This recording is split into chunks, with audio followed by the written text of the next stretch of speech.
देख रहे हैं इन डार्क राजकुमार के साथ। इन डार्क में आज की कहानी हमारे साथ शेयर की है अनुराग जी ने। तो सबसे पहले अनुराग जी, आपका बहुत बहुत धन्यवाद अपनी कहानी हमारे साथ शेयर करने के लिए। दोस्तों, अगर आपके पास भी ऐसी ही कोई कहानियां हैं तो हमारे साथ जरूर शेयर करें। हमारे इंस्टाग्राम आईडी पर, इंस्टाग्राम आईडी है network_33, जिसका लिंक नीचे डिस्क्रिप्शन बॉक्स में दिया गया है। ऐसी ही और वीडियोस के लिए देखें network33। तो चलिए बढ़ते हैं आज की कहानी की ओर।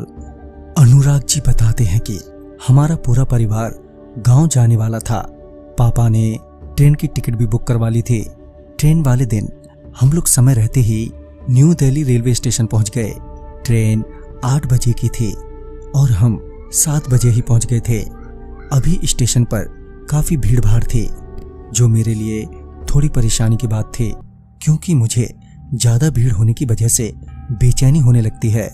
फिर जब 1 घंटे के बाद ट्रेन आई तो ट्रेन में भी और ज्यादा भीड़ हो गई, जिससे मेरी प्रॉब्लम कम होने की जगह और भी बढ़ गई थी। खैर, पापा ने कहा जब ट्रेन चलेगी तो भीड़ थोड़ी कम हो जाएगी, अभी ऊपर सीट पर जाकर लेट जाओ। फिर मैं पापा के कहने पर ऊपर सीट पर जाकर लेट गया और तभी ट्रेन खुली और तकरीबन 10 बजे के आसपास जाकर ट्रेन में थोड़ी शांति हुई और फिर हम सब ने रात का खाना खाया और सो गए। मगर मेरी नींद लगभग 2 बजे रात को अचानक ही खुल गई। उस वक्त ट्रेन में सभी सो रहे थे। ट्रेन में सिर्फ नाइट लाइट ही जल रही थी। तभी मैं वॉशरूम जाने के लिए सीट से नीचे उतरा। वॉशरूम के पास पहुंचा तो देखा कि ट्रेन किसी स्टेशन पर रुकी है। तभी मैं ट्रेन से नीचे उतरा। स्टेशन पर काफी अंधेरा था, मगर काफी लोग चल फिर रहे थे। बाहर हवा भी काफी अच्छी चल रही थी, तो मैं भी वहीं स्टेशन पर टहलने लगा। इसी बीच मेरी नजर एक लड़की पर पड़ी, जो मेरे को ही घूरे जा रही थी। पहले तो मैंने उसे इग्नोर कर दिया, मगर फिर वो मेरे पीछे पीछे आने लगी। मुझे लगा कि शायद वो मेरे से दोस्ती करना चाहती है, मगर मेरी हिम्मत नहीं हो पा रही थी कि मैं उसे टोकूं। फिर वही मुझे आवाज देते हुए बोली, सुनो जरा। मैं तुरंत ही रुका और उसकी ओर देखते हुए बोला, जी आप इसी ट्रेन से जा रही हैं क्या? इस पर वो बोली, हाँ, मगर मुझे यहीं उतरना था, मगर रात होने के कारण मुझे अकेले थोड़ा डर लग रहा है। क्या आप मुझे स्टेशन के बाहर तक छोड़ देंगे? इस पर मैंने बोला, हाँ क्यों नहीं। मगर मुझे भी उस स्टेशन पर थोड़ा डर लग रहा था, मगर वहां घूम रहे लोगों को देखकर मुझे लगा कि ट्रेन यहां देर तक रुकेगी। इतने में मैं इस लड़की को स्टेशन के बाहर छोड़कर वापस चला आऊंगा और क्या पता मेरी दोस्ती भी हो जाए इसी बहाने।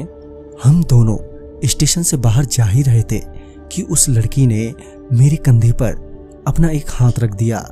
मुझे कुछ समझ नहीं आ रहा था कि मैं कैसे रिएक्ट करूं, मगर जब मैंने उसके चेहरे की ओर देखा तो मेरे पांव एकदम से कपकपाने लगे, क्योंकि उसका चेहरा खून से सना हुआ था। उसका एक हाथ आधा कटा हुआ था। उस वक्त मेरे मुंह से एक बार ही जोर की चीख निकली और फिर मेरी आवाज एकदम से बैठ गई, क्योंकि तभी उस लड़की ने मेरी गर्दन में अपने लंबे लंबे नुकीले नाखून घुसा दिए थे और मैंने देखा कि वो स्टेशन अचानक ही सुनसान हो गया है। मैं अपने घुटनों के बल नीचे बैठ गया। वो धीरे धीरे मेरा गला दबाने लगी। मेरी सांस अब उखड़ने लगी थी। मेरे चेहरे पर पसीना ही पसीना था कि तभी मेरे पापा और उनके साथ कुछ लोग चिल्लाते हुए ट्रेन से बाहर आ गए। उनके चिल्लाते ही वो लड़की एकदम से हवा में गायब हो गई, मगर मैं काफी जख्मी हो चुका था। मेरी गर्दन से खून बह रहा था, जो कि बंद ही नहीं हो रहा था। मैं बस बेहोश होने ही वाला था कि ट्रेन में सफर कर रहे एक डॉक्टर ने मेरी मदद की।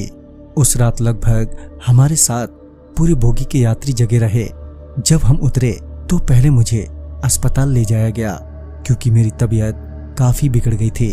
अस्पताल में मुझे लगभग 1 हफ्ता रहना पड़ा।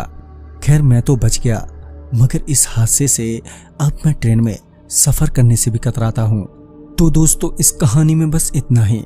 कहानी आपको पसंद आई हो तो लाइक शेयर करें और साथ ही हमें कमेंट बॉक्स में जरूर बताएं। तो मैं आपका दोस्त राजकुमार जल्दी ही मिलूंगा आप ही की भेजी एक नई कहानी के साथ। तब तक के लिए बाय एंड टेक केयर।